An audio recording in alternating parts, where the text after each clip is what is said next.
Well, it's good to be in touch with you again to bring you the December international update for OM. November has been a momentous month for us in the ship ministry. On the 8th of November, after a 2-year conversion project, Logos Hope finally sailed out of Trogir in Croatia, and on the 26th of November, I'm glad to say, arrived safely in Kiel in northern Germany. It's an incredible fact that over the last months, God's people around the world, small groups of people, individuals, trusts and foundations, churches, together have given 23 million euros for this renovation project. And I think it would be an excellent thing, wherever you are listening to this, just to stop now and to give thanks to God for his incredible generosity and faithfulness, and for the amazing generosity of his people. We are a very, very grateful organization today for all that God has done. And yet the project is still out there in front of us. The next phase of the project must begin in Kiel. It'll be about a 6-month phase, and it's the final outfitting phase of the project. Right now, to be very honest, we don't have two coins to rub together in the ship ministry. It's taken everything we've got to get Logos Hope round to Kiel and to this point in the project. So we'd appreciate your prayers that God will again show his faithfulness to us by providing for the next phase of the project. Money is required, but people are required as well. People with practical skills and time to come to Kiel and to invest their lives in this project. If you know of such people with such time, please put them in touch with your local OM office. It's also been a great month in the ministry of doulos. The 20 millionth visitor walked up the gangplank onto doulos. I think the individual was quite surprised, but the captain, Ashley MacDonald, soon put his mind at rest. He wondered what all the celebration was for, but the captain congratulated him on being the 20 millionth visitor. It does show us, doesn't it, the incredible potential for these ships, the incredible potential for Logos Hope. So many people who come up those steps, and we have the opportunity to share the love of Christ with them. So I thank you for your ongoing support of the ship ministry. We certainly need your prayers and your support at this time.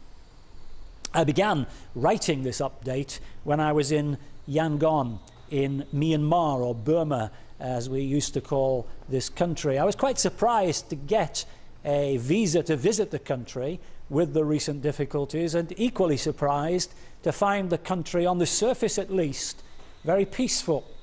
Many people I talk to do believe that the monks will march again in the not too distant future. So I think we need to pray for this country. There definitely needs to be change in this land.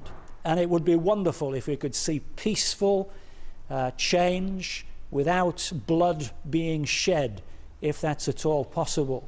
I was once again amazed by the ministry of OM in this country. Just a small team, 13 national workers, but they're doing such incredible work. They're supporting 10 orphanages. One is run solely by OM.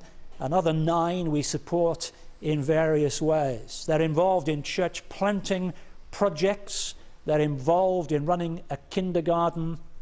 And it was great to see the church really flourishing in the country of Myanmar. But it's again a land that needs our prayers, particularly at this time. This work in Myanmar is an example of what in the world of missions we're calling the emerging missions movement. It was very moving to visit the first Methodist church ever established in Burma and to see a plaque celebrating the work of those early missionaries. But wonderful things have happened in the last 100 years, maybe particularly in the last 20 years, as the churches have been strongly established in these lands And now they're beginning to send their own missionaries. We call this the emerging missions movement. And Peter Tarantal, who's our leader in OM South Africa, is leading a small group of brothers and sisters from these emerging missionary nations who are looking at how OM can facilitate and help develop this emerging movement. They had a recent meeting and they came through with 4 mission models which we think within OM we might be able to help facilitate and develop. The first we call proximate sending. Very often people in these emerging mission movements don't have to move far to get to an unreached people that they're quite closely related to. They might be related to them in terms of culture or language or socio-economics, and they become potentially very effective missionaries to a people group quite close to where they themselves are from. The second mission model we call dual vocation workers. These people often require far less funding than fully supported missionaries and are generally more credible in the area they're working because they just work like everyone else, less vulnerable to accusations of being paid foreigners to preach the gospel. I suppose it's a form of tent making within the emerging missions movement. And then, of course, overseas employment. For example, hundreds of thousands of Filipinos who are serving in the Middle East, many of them doing full-time professional jobs, but wonderful ambassadors for Christ at the same time. Just 3 of the models of missions in the emerging missions movement which this group looked at in their recent meeting. We believe this is going to be one of the major phenomena in the world of mission and in OM in the coming years.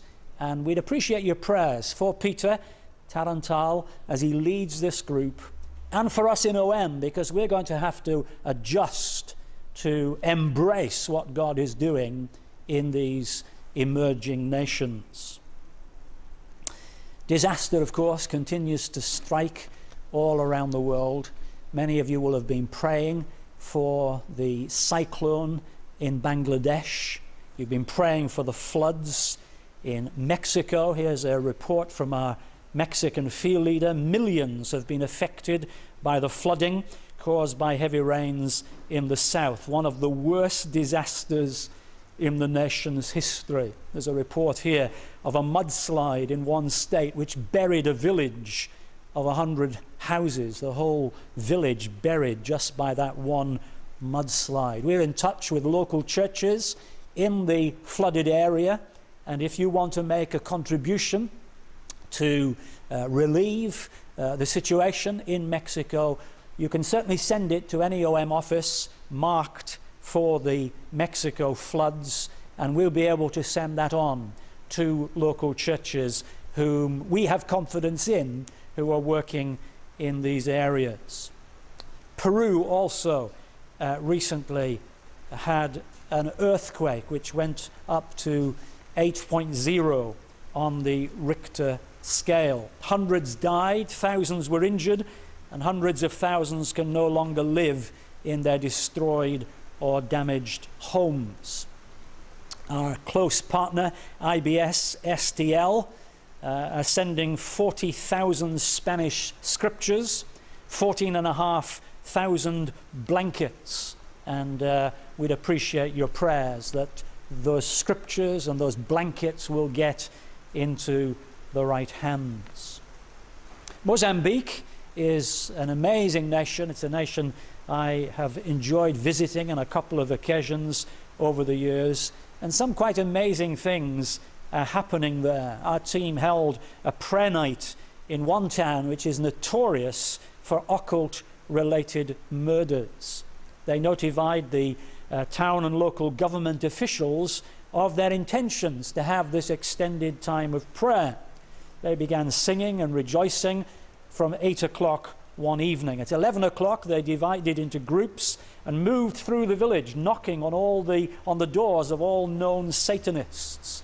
At 3 in the morning, they reassembled to share that a total of 9 witch doctors had renounced their practices and turned to the Lord.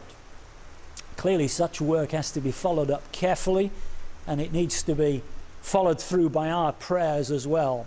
So we'd appreciate your prayers for that situation. The Arabian Peninsula, countries such as Oman, Yemen, Qatar, and so on, countries offering a variety of cultures, people groups, politics, and religious activities. Some people in these countries very poor, some fabulously rich.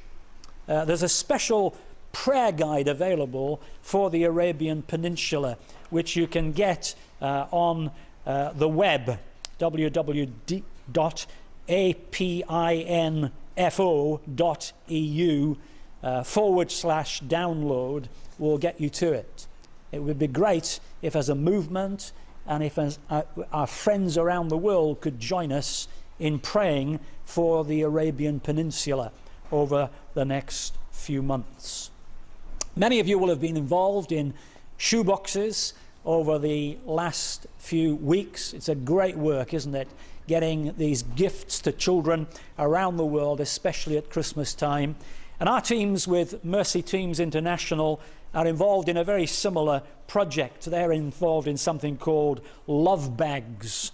These bags are stuffed with pens and pencils, toys and crafts, combs, mirrors, wallets, an assortment of other fun and practical items, together with a very small cash donation for drinks and snacks. These love bags are just a little less heavy, so freight is a little less in distributing them all around South Asia. That will be going on over the next few weeks, and we'd appreciate your prayers that many of these children really will be blessed and encouraged. It'll bring great joy into their lives as they receive these love bags, and that they will see that this is being done in the name and with the love of Jesus Christ. Let's go over to Africa, to Namibia, where an Africa exposure team visited the Bushman territory in the northern part of Namibia. A team of 18 students from Europe and Korea traveled 48 hours by bus, and apparently that included 5 flat tires along the way, right to the very north of Namibia to work with the tribal people. The people had their skin painted red, topless dresses. Their skin was painted with beef blood, so you can get the idea of the kind of group they were working with. While their new friends were painting their bodies, the team were painting the local community's school. And in the evenings, they would sit around a campfire with local Christians, and they just start singing to God. One woman used to be into witchcraft, but she's now a Christian. She can't read, but God reveals the Bible to her in dreams. One of our translators who disciples her would start telling her a Bible story, and she would reply, "Oh, I already know that story. I've had a dream about it," often the previous day before the translator read that story to her. Incredible how great our God is. Don't forget, will you, the incredible, amazing, ongoing work in India, the huge continuing turning to Christ in that country. Hundreds of teams going out every day, doing all manner of kingdom ministry in that country. Here's one little excerpt. A team working in a slum community in Hyderabad runs regular sewing classes several evenings a week for 16 young girls aged between 13 and 21. They work as housemaids during the day, starting as early as 6:30 in the morning. They come directly from their work to these tailoring classes. They're very grateful for the opportunity to learn a new skill. But the team also takes time to read the Bible to them and to pray with them. Many of them come from troubled homes, and they're very grateful just for the opportunity to share their concerns with the team members. The team has also built toilets for the women in the community, meeting a felt need in that area and improving the overall health of the community. And as our teams in India reach out in this way with the love of Christ, in very practical ways, they are really seeing a very